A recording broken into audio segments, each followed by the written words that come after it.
Wernicke. I am a fourth-year PhD student at Carleton University's School of Journalism and Communication Studies.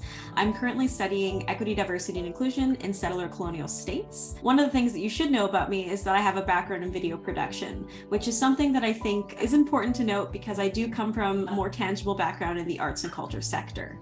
But theoretically, I am also someone who thinks through anti-colonial practices and praxis and decolonial studies. So the first question was, how can and then I had in brackets, artistic approach be used to reimagine equity, diversity, and inclusion initiatives in the public arts sector across settler colonial states, specifically Canada? The second question was, how can Culture Days' cultural reach from coast to coast and supportive structure be harnessed to develop inclusivity indicators based on participant survey data and makerspace gatherings?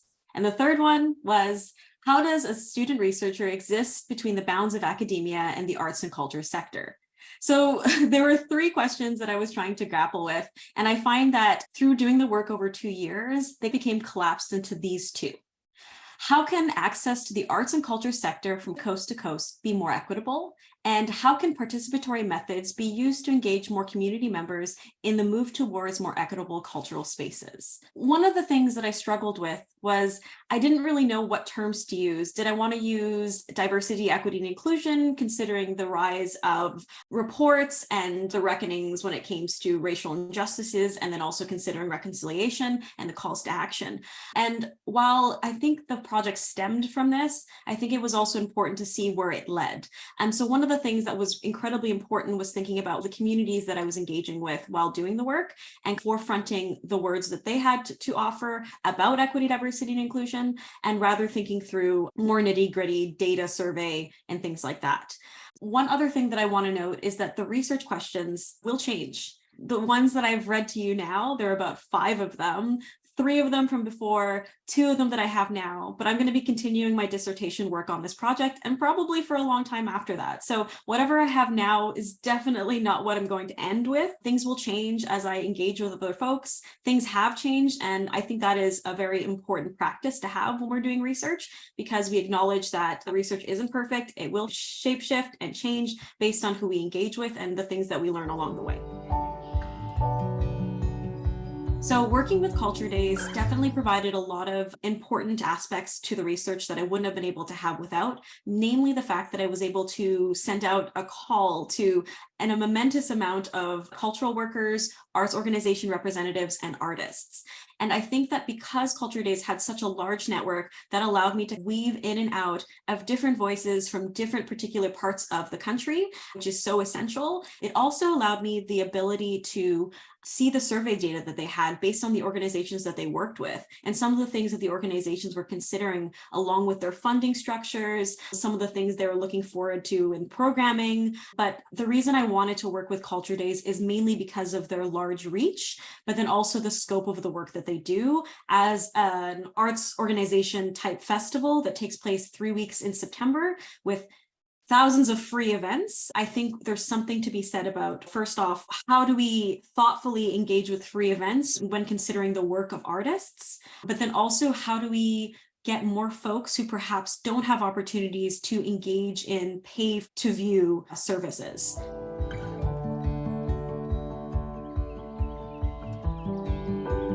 So Jackie's quote, "Fighting the system through our artistic practice is really what governs the crux of this project and the crux of the project as it develops throughout my dissertation."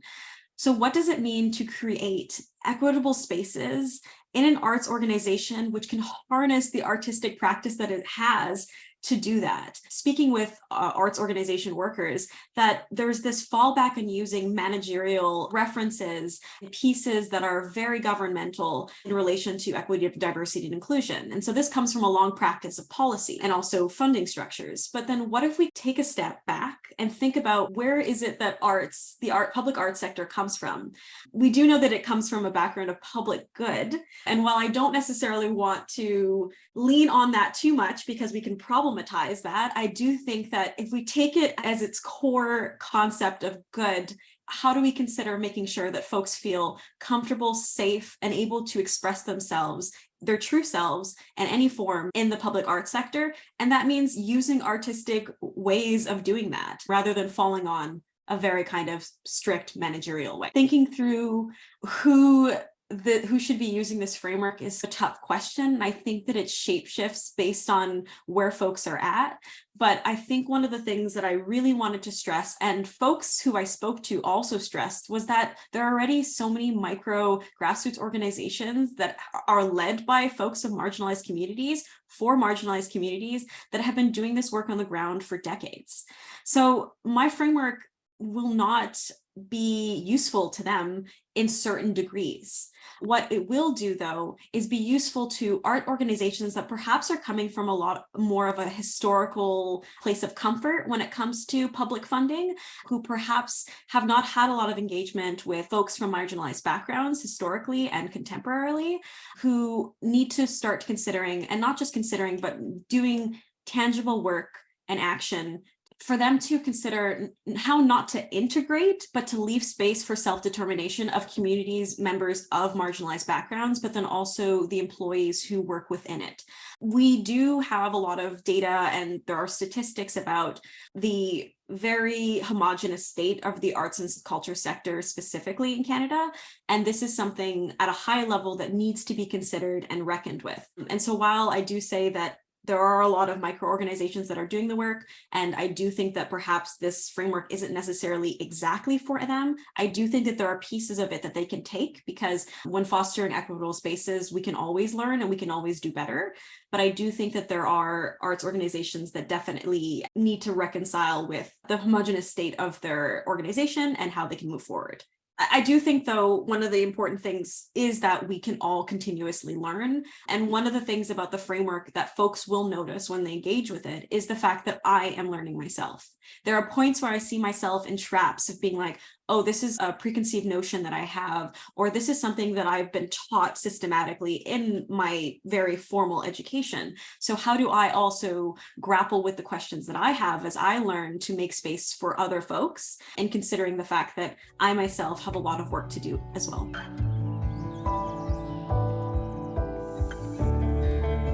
The framework itself is housed on a platform called Miro that you can access through internet, but you can also use it in an offline capacity. So as soon as you receive a link to the Miro board, which will be housed by Mass Culture, the first step that you will have is how to use a Miro board and the instructions. So you'll see that over on to the left of the screen. And then the way that you read the Miro board in the case of the instructions is going from left to right. So once you've seen the instructions, then you go into the welcome page which explains what the project is, how it came to be, and my contact information if you would like to get in touch with me. It breaks down the board into the three components or three layers that there are. So there's the first layer, which is the earth, the second, which is the sun, reconciliation, and the third, which is the framework itself.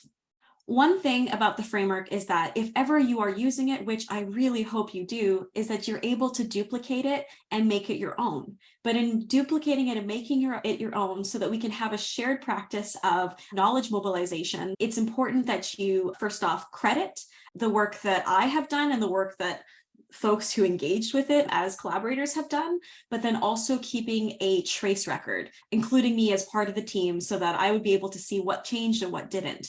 And this is all because we're working towards the same goal and making sure that we're not keeping these particular important questions and adjustments to ourselves.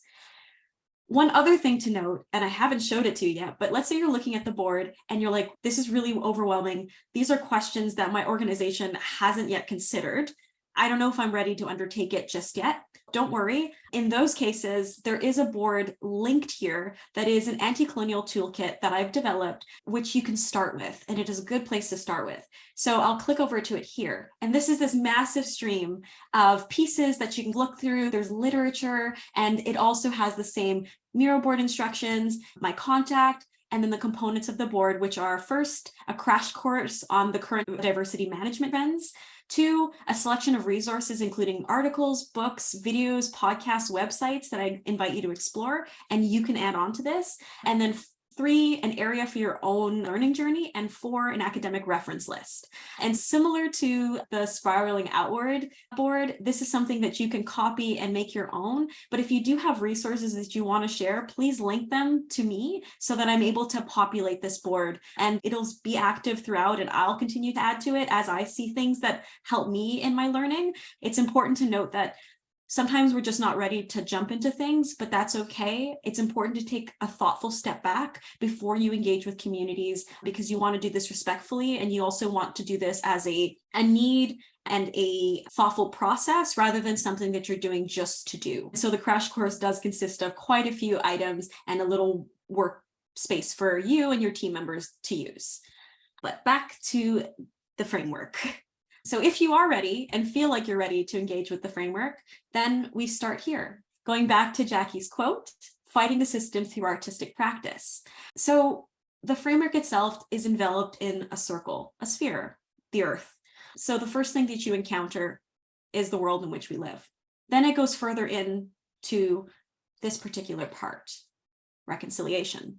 The importance of considering that while my work, especially understanding that I am not of an Indigenous heritage background, specifically in Canada, that is, the work does note the importance of considering the TRC's Truth and Reconciliation calls to action. And it is important that any of the work that we do as settlers of colonial backgrounds specifically, well, as folks here consider and actually do take action on. And then you go further down to the framework. And so the framework is something where you can actually start at any point. It is a spiral in the center, and that's because depending on where you feel your organization is where you start. So there are 4 pillars of engagement. The first is pulse check. The second is transparent socialization, and I'm reading from left to right. The third is effective equity. And then the fourth is continue or living. And the way that those are different parts of the spiral, 1, 2, 3, and then 4. And the spiral continues to build out and get bigger and bigger. And the reason why it works this way is because of the last pillar, continue, which reads, evaluating equity is a continual process with no end. Nothing is truly perfect, and that is okay. Continue acknowledges the messiness of ensuring equity for as many folks as possible at any given time. As a result, the cycle continues over and over again, building on top of itself with no end.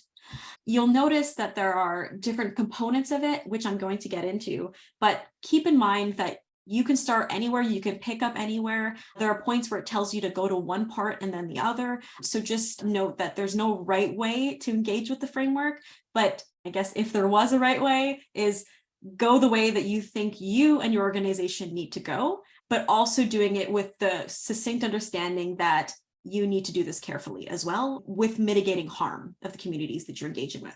Each pillar then has an introduction to what the pillar is and what it is supposed to do. Then it has quotes from folks that I was able to engage with during makerspace gatherings, which if you want to know more about what those were, you can look at the methodology reports that Mass Culture released. And then you'll have indicators, which are particular steps that you, depending on the prompt, in this case of pulse check, please don't leave these steps behind. So things to consider, so indicators of how your organization is doing and how you are doing. And at the bottom, sometimes you have a prompt that might be a question. And in the case of pulse check, it's what does equity mean to you? And how does your organization work to ensure it to all employees? And so these prompts are constantly changing and the questions are different. So at the bottom here, it says, remember that while you were representing your organization, you were also an individual yourself. Check in with yourself to explore any biases that may be clouding your judgment. So that's a particular board of pulse check. And all of the pillars have the same format. They have questions, they have quotes, they have indicators. And these indicators are not in the same sense of a check mark or checkbox instruction. They can be depending on the particular question, is review the trends of artists your organization has collaborated with over the last 10 years. So that is, okay, have you done that work? Yes, you can check that off, but what are the findings that you ensued by doing that work? What are the things that you notice that you need to either reconcile with, or what needs to be troubled in your organization to move forward? Right now, some of them are currently still being validated because I give my participants quite a long time to review their quotes, because it's important that any work that is shared meaningfully and also with their approval, they're being validated. So once they're validated, the gray will be removed. But one thing that I do want to note is that sometimes there might be a word that I use that is perhaps short form or does need a definition. And what you'll see is either a comment, or eventually you'll see, once I get a little bit more tech savvy when it comes to Miro, you'll see a pop-up. For instance, you have EE seeking background. And it says here, EE seeking background refers to equity seeking backgrounds. This includes folks who are members of. So it provides you with a bit of a definition if you ever get stuck. And if there's something that you are unsure about, there's another way to contact me so that I'm able to make this clear. So in the case that perhaps you think that this definition or this is unclear, there is a place that you can go. If you click at the bottom, and you'd have to type it in, but note. And so note is an area where you can have a conversation with me. And so the instruction here is, here you can drag and drop elements of the board to comment on them if you would like.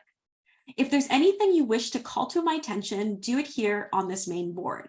And because this is the main board that houses everything, you can always comment, and it leaves your name, and you can add your contact information if you'd like or not. You can reach out to me personally, but it does allow for a conversation to ensue amongst several folks who are engaging with it, and things that perhaps need to be changed. And maybe there's a huge gap that I need to consider as a researcher. And this is where it's left as a kind of both archive of intervention, but then also a fluid and active living space where we can engage with each other. So this note section will be the section that is housed on the Mass Culture Miro board. When it comes to your duplicate, this is something that you don't need to have at all. It is just something that we think is essential to continuously building on that conversation.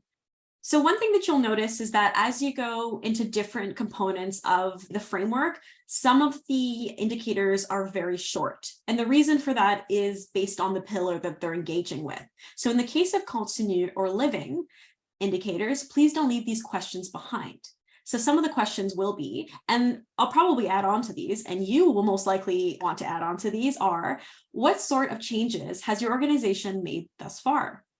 How has your organization's relationship with the community evolved? And are there still barriers being vocalized by employees and community members? There's not really other ways of engaging with it. I do think that one of the important parts is that we recognize that, like I note, is that this is something that continuously moves forward. And the reason why it's housed on Miro is because it exists in this kind of terrain or space that is alive and can be added to. And I think that it is important to keep it in such a space. However, I do also want to note that Miro board can be read at certain components by a screen reader. However, in the case that sometimes this just doesn't fit or suit the accessibility needs of some folks, there is a PDF version that will be linked. Folks will have also access to. It's true that the level of engagement will differ, but it'll still provide that same information and that same kind of looping or building component that the Miro board has. So while it would be useful to use it on the Miro board based on the being able to archive and track, if ever you are using a PDF version, please feel free to share it with us and share it with me if ever you want us to see some of the changes that you've made. But this is also a possibility. It doesn't need to stay on Miro. It is on Miro for its living capacity, but that doesn't mean that it might necessarily be the most accessible, and we acknowledge that and want to make sure that even a PDF is not the most accessible. Please do not hesitate to reach out to us, especially me, because I'm more than happy to find a way to get this information, to get the framework to you.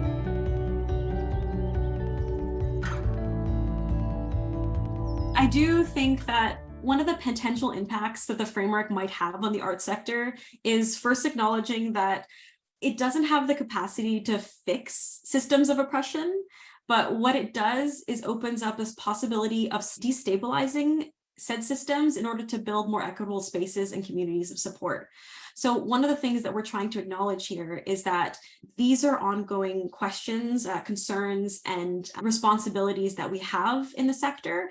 And while its impact might be small at this point in time, the small impact might actually be a large impact for the community member or one community member that you're engaging with. So we're building from a small amount and outward, and which is a little bit what the framework does too, right? It goes from a small spiral to a larger one with the understanding that these are really big questions that we're grappling with as a community. And while there might not be a said answer, and I don't think that the question is even designed to have an answer, what it does have is the embeddedness or the understanding that there's action that needs to take place. And so because we're taking actions, that's already a step in the right direction. And I do think that an impact that might be small right now is something that will be built upon in the future. Another reason for why the framework includes a quote by Jackie is because of the fact that this work doesn't happen without others. Community is what makes this work more impactful, and community is what destabilizes the old idea, especially in academia,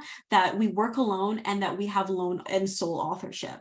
So I think one of the important pieces as a researcher, but then also as a person, is to understand that we don't do any of this alone and we can't do it alone. And so Jackie's quote isn't just there in relation to thinking about public good and artistic praxis, but is also there to consider, I didn't do this alone. And the framework also does have quotes from other folks who are part of the Make Your Space gathering. But it is to acknowledge that we can't exist in silos. We have to engage with others. We have to engage with other sectors as well for this to actually be impactful and meaningful.